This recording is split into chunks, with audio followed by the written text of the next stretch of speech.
Assalamualaikum warahmatullahi wabarakatuh. Perkenalkan, nama saya Ahmad Bahpuji. Pada kesempatan kali ini, saya akan membahas materi fikih yang berjudul Sumber Hukum Islam yang Muttafaq dan yang Mukhtalaf.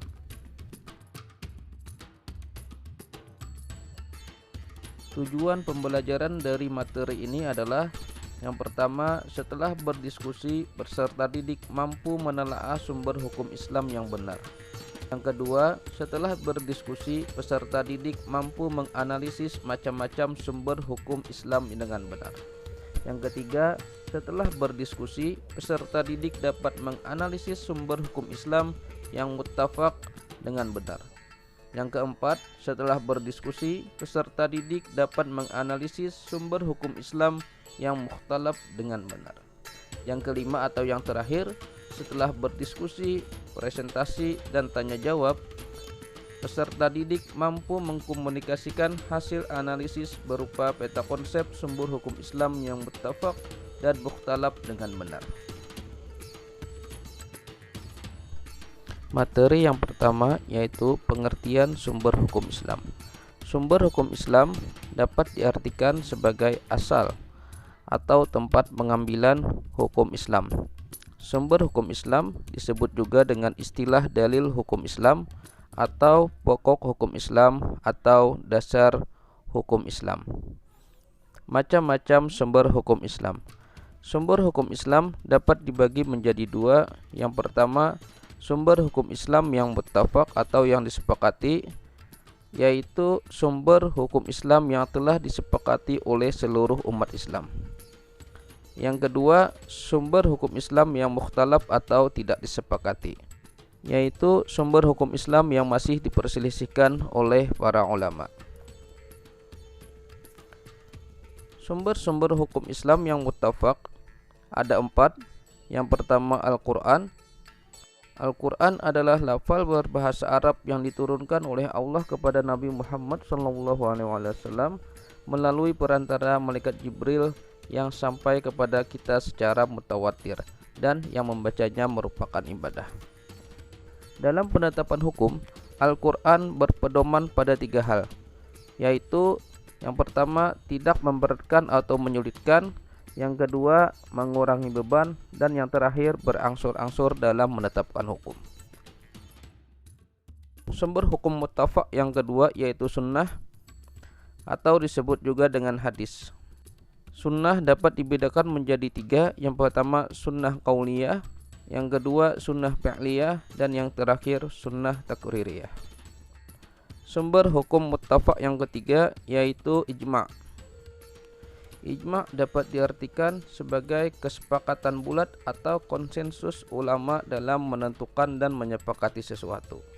Ijma' terdiri dari 2 macam dan tingkatan, yaitu ijma' syarih dan ijma' sukuti. Sumber hukum Islam yang keempat yaitu qiyas, artinya mengukur, membandingkan sesuatu dengan yang semisalnya. Untuk melakukan qiyas, ada 4 rukun yang harus dipenuhi. Yang pertama, al-aslu, sesuatu yang sudah ada hukumnya dalam nas. Yang kedua, al-far'u, sesuatu yang baru dan tidak ada hukumnya dalam nas. Yang ketiga, hukum asal, yaitu hukum syara yang ada nasnya sebagai pangkal hukum bagi cabang. Yang terakhir, illah, sifat yang ada pada hukum asal.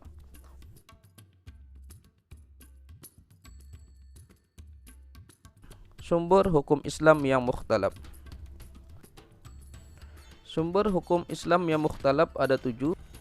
Yang pertama, istihsan, yang dapat diartikan menganggap dan meyakini sesuatu itu baik.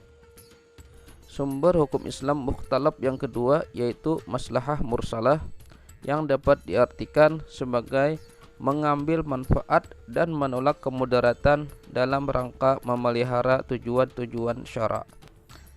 Yang ketiga yaitu istishab.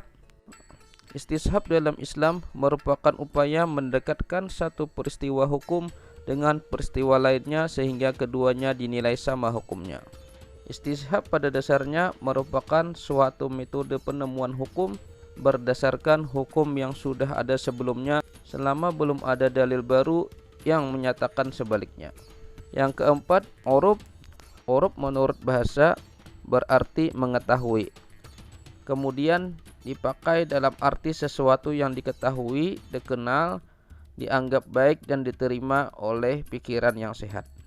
Atau kita lebih terbiasa menyebutnya dengan adat atau tradisi. Yang kelima, saddu dzari'ah, yaitu menghambat atau menghalangi atau menyumbat semua jalan yang menuju kepada kerusakan atau maksiat, dengan tujuan untuk memudahkan tercapainya kemaslahatan atau jauhnya kemungkinan terjadinya kerusakan.